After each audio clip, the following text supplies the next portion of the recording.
Hey Rob, with the price of silver going up, are you still buying it? Yes, I am.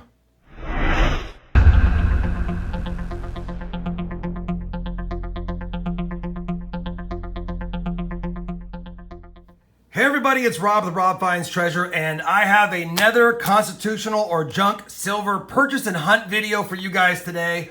I've got it segregated by different bags. I've got Benjis and Walkers for my stream in here. I've got some coal, if you will, Morgan and Peace Dollars in this bag. I've got a whole bunch of older constitutional silver in this bag, and then some better dates, some better condition, some not that great, which we'll spend some time looking at as well, for some Morgan dollars.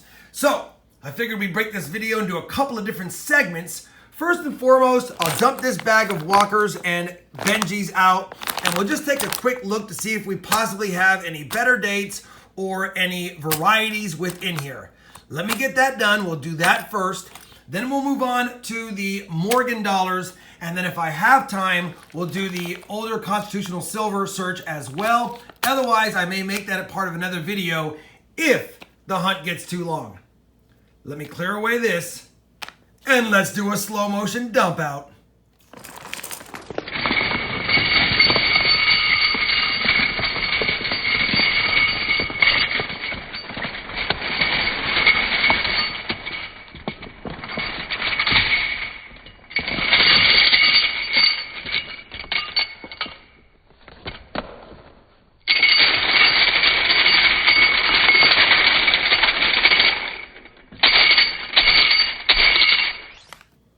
There is a lot of Benjis and Walkers in this stack. Let me get them segregated by Benjis to the left, Walkers to the right. I'll put them in by year as far as decades concerned, and we'll see what we got.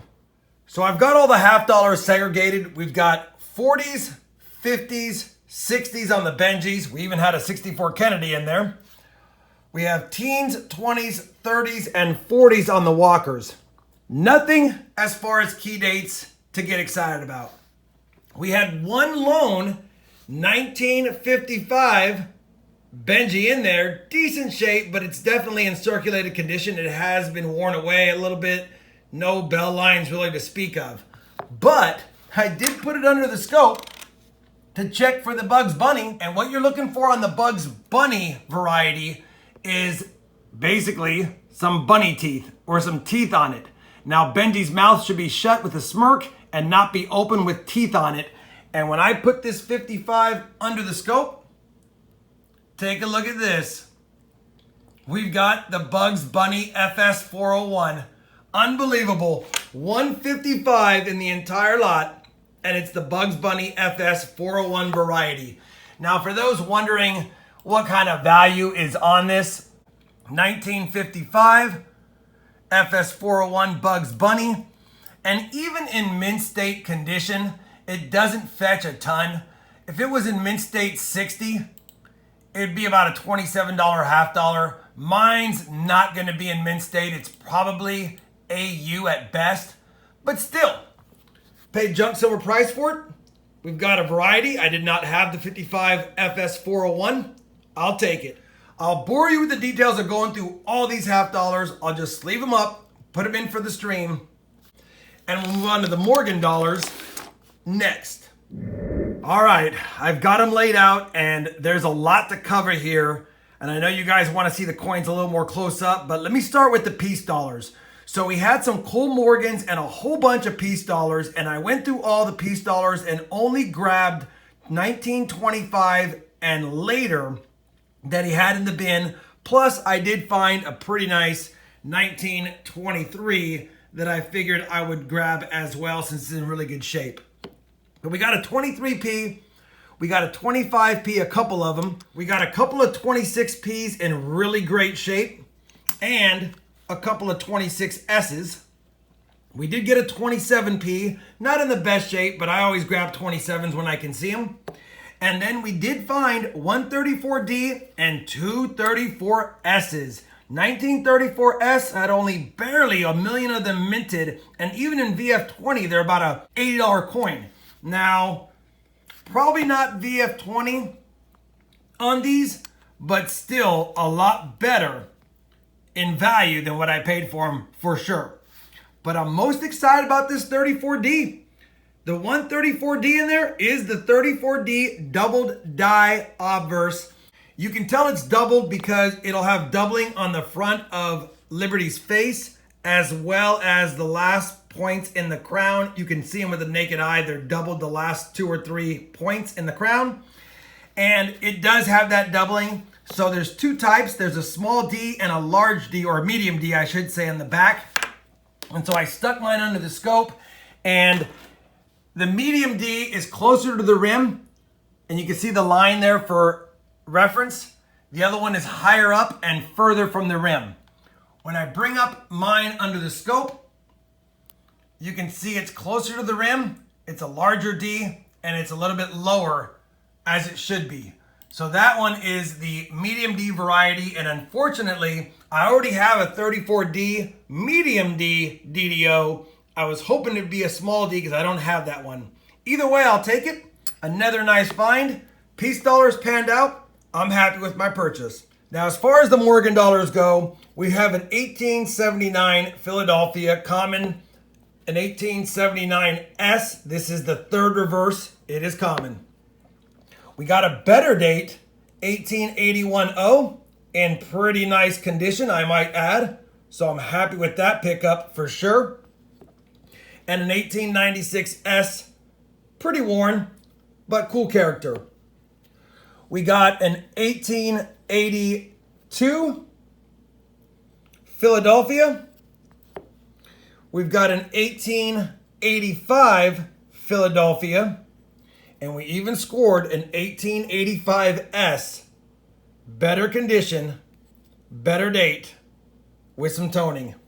Nice pickup. We got an 1889 O and an 1889 Philadelphia common. A really worn 1890, about what you'd expect to find in most coal bins, so we'll take it. We've got 2 1896 O's and 2 1896 Philadelphias. I will add that the 1896 O's are slightly better date. They're not in the best condition. This is the better of the two, but still a better date, and I scored 2 of them. And then all these are from 1900, which are always better dates. We got a 1900P, pretty worn, and a 1900S. We'll take that. And then 2 1902 Philadelphias. Again, better dates, not the best condition, but definitely better than coal. So we got a handful of better dates and no VAMs in any of these that I could find other than the 1934D DDO medium D Peace Dollar. Next step for me is to figure out which one of these, if any, will upgrade in my Morgan dollar albums. So I'll do that next. And then after we get that done, I will move on over to the better date Morgan dollars and better condition ones and let you know how we did on those. So I've got them laid out. These are the better condition Morgan dollars. There are some better dates down here I'll get to, but just wanted to show you. We picked up some nicer examples. Here's an 1879S, an 1881S. We did pick up 2 1883 O's because I couldn't make up my mind which one was better. All of these have the discoloration toning from the staples. Not worried about that. 1884 O, an 1885 O. Again, these are all in mint state. 1885 P, 1887 P, and 1889 Philadelphia. None of these I'm going to plan on getting graded. They are pretty much common, slightly better dates on a few, but at the end of the day, I got these at a good price, mainly to see if I can upgrade any of these for my album. I did pick up 3 CCs. We did pick up an 1882 CC. I think it slightly upgrades my album. It's not a great example, but it is a CC. Picked up an 1890 CC. Again, not the best example, but definitely one I needed for my collection. And then, of course, I didn't have an 1893 CC. Probably in VG condition, maybe 8, maybe a 6, but for the price I got it for, I'm happy. 3 cc's plus some other ones to go through to see if they upgrade in my Morgan albums. Let me go ahead and do that. And then because we're running good on time, I'll go ahead and do that bag next. Now we get to move on to my favorite of all the bags. And not that I didn't like looking through the Peace and Morgan dollars, but some of this older US Constitutional Silver is just my favorite stuff. We got SLQs, Barbers, maybe some seeded stuff. There's dimes, quarters, and half dollars in here. Don't think there's gonna be anything else, but let me get a slow-mo pour out on this next.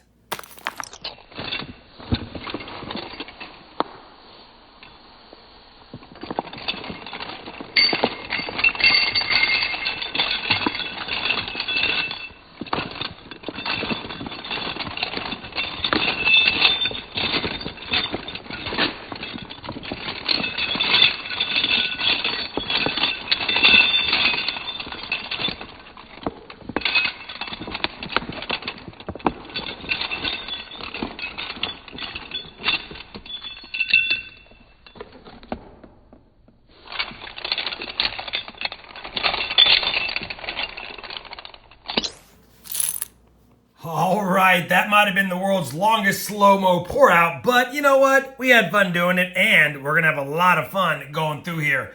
Looks like it is a ton of SLQs, and I'm gonna pretty much guesstimate that most of them will be slick, or if they're dated, they'll be 1925 through 1930.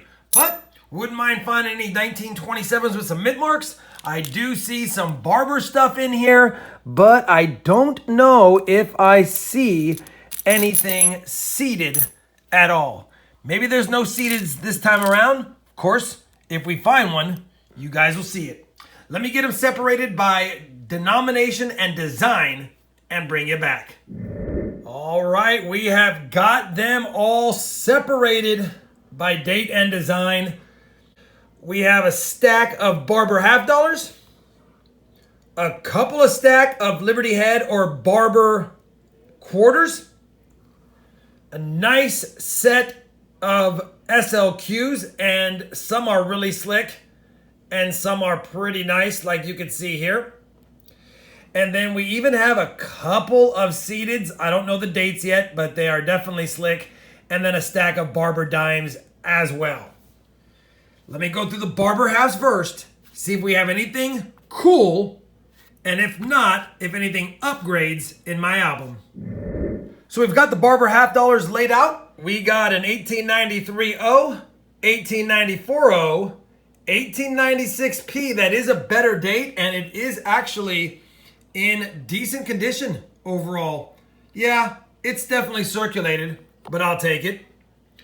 An 1899-0, a 1901-0, a 1903P, and another better date, 1905P.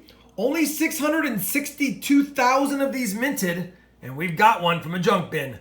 And again, under 1 million minted on this 1896P as well. And then we've got a 1906D, an 070, an 07P, an 09P, an 11P, an 11D in better shape. You have just a little bit of the word Liberty on his headband showing. A 12S and a 14S. Not too bad. I'm sure a few of these might upgrade in my album because my Barber half dollars are not that great. Let me go through these, get them upgraded, and then lay out the quarters next. So there are a lot of Barber quarters here. I've got a lot of the years. 1892 is this first stack. The top one's not as nice as the bottom one. 93, 96, 97, 98, 99, and 1900. And then we've got 1901s, 1902s, 1903s, 1904s, 1906, 07, 08. And then we've got 9, 11, 12, 13, 14, 15, and 16. And then one is either an 1899 or 1898. I think it's a 98, but I'll take a longer look at it here in a second. I'm going to run through these because I didn't check the mint marks yet. I just stacked them by the date. And if any of them are a semi-key or a key date, I'll pull them out and show them at the end, and then I'll check them against my album to see if any upgrade or add as an addition to that I'm missing. I'll be back. So I've gone through the Barber quarters and I was able to add 2 to my book and upgrade 2, which makes me happy. No better dates, really. A couple of slightly upgraded dates, but nothing worth mentioning. Now it's time to stack and sort the SLQs. I'll put them by Slick Type 1, Slick Type 2, Slick Type 2 with a mint mark, and then all the ones that I can see the year in mint. Hopefully we have some Type 1s. We didn't get any last time, but I have scored some before. So we've got the SLQ sorted. No variety 1s, unfortunately. Variety 2, Slick, no mint mark. Variety 2, Slick, a mint mark. We just don't know what year it is. These are my 25, 26, 27, 28, 29, and 30s that I can see the date on. Some of them with mint marks, no 27Ds, and no 27Ss, of course. Pulled these aside because they're a little bit more better than you'd expect. We'll go backwards. We got a couple of 1930 fillies here. A 1929 filly and a 1929S. Not so great on the S, but it might upgrade. A 1928 filly. A beautiful 1927 filly. And a second one. Beautiful 26 filly. And a 26S should upgrade. A 1925, and I did catch a date on this one. It's a 1924. You can just catch the edge of the 4, the point of the 4, I should say. It is a Philadelphia, but I'm 99% certain. 1924 did have almost 11 million minted, but it is a slightly better date, being before they did the recess date, and the quarter is in great shape overall, to be honest. So I'm pretty happy with that. 99% sure it's a 1924 filly that they missed. And then another one that's an almoster. Man, look at the design on this one. It's beautiful. It's a Denver mint, and based on the pedestal, I would say it's before the recess date. Unfortunately, no matter how much I scope it, it is not able to be seen right now. So I just don't know what it is. I know there's a Denver mint mark on it, but nothing there tells me. I think I see a 7, but then I think I see a 2 here as well. And if I see a 2, I don't think it's 27 based on the shape of the pedestal. If it was a 27D, I would still be happy because that would be one of the key dates, only 976,000 minted. But based on the pedestal, the shape right there, I'm pretty certain this is before the recess date, and I think my eyes are just playing tricks on me. Either way, if it is a non-recess date Denver minted SLQ, it's gotta be either a 1917D, a 1918D, a 19D, a 20D, or a 24D. And I don't know which one it is. If I were to be a betting man, I would say it's a 20-something. And if that's the case, my best guess is probably either a 20D or a 24D. We'll never know for sure. Maybe I'm missing something. It's getting late. I've been staring at coins a lot, but pretty sure it's a 20s something with a Denver mint mark. Those are the nicest ones. I will spend more time on these mint mark ones to see if I can possibly catch a date, and if I do, I'll bring it back. But I'm happy to add some dated, dateless, and better examples to my SLQ collection. Let me run through these, upgrade my album if it does, and then we'll get on to the dimes to finish the video. So we're coming through the home stretch, and we did have 2 seededs. One, you can barely see it, but I already checked it under the scope. It is a confirmed 1877 Philadelphia, common. And the darker toned one is an 1891 Philadelphia as well.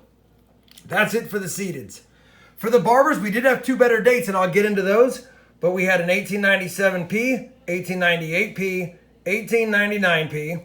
We had a 1900S, a 19010 and a 1901p, a 1902S. It's not in the best shape. And let me see if I can show you that mint mark under the scope. You can just catch it right there. S and 1902. Just over 2 million of these minted, but in G4 condition, it's about an $8 coin, and you know we didn't pay $8 for it, so we'll take that. We have a 1903p, 1904p, 1906p as well, and in the next row we have a 1907O and a 1907p, a 1909p, and a 1909D. 1909D is only 954,000 plus minted, so definitely a better date. There is a little bit of scuffing, it's a recent scuff, not from me, but either way, we'll take it. And then we have two 1911Ps, two 1912Ps, a 1913P, and a 1914P and D. So a couple of better dates, and I will compare these against my album, upgrade the album, and then give you my final thoughts. Well, fortunately, I was able to upgrade 3 Liberty Head Dimes to my Liberty Head Dime album, and that makes me happy. I actually added 2 and upgraded 1. Anytime you can do that, that's a good day. At the end of the day, I also have a lot more silver to add to my stack. That makes me happy as well, especially with the price of silver right now. In a future video, I do plan on showing my collection albums so you guys can see how they're coming along. Keep in mind that they're not mint state ready, but they are the albums I've assembled through various junk silver or constitutional silver purchases, if you will. If you enjoyed this silver purchase and hunt, I'd appreciate a thumbs up. And as always, everyone, happy hunting, happy stacking, and thanks for watching.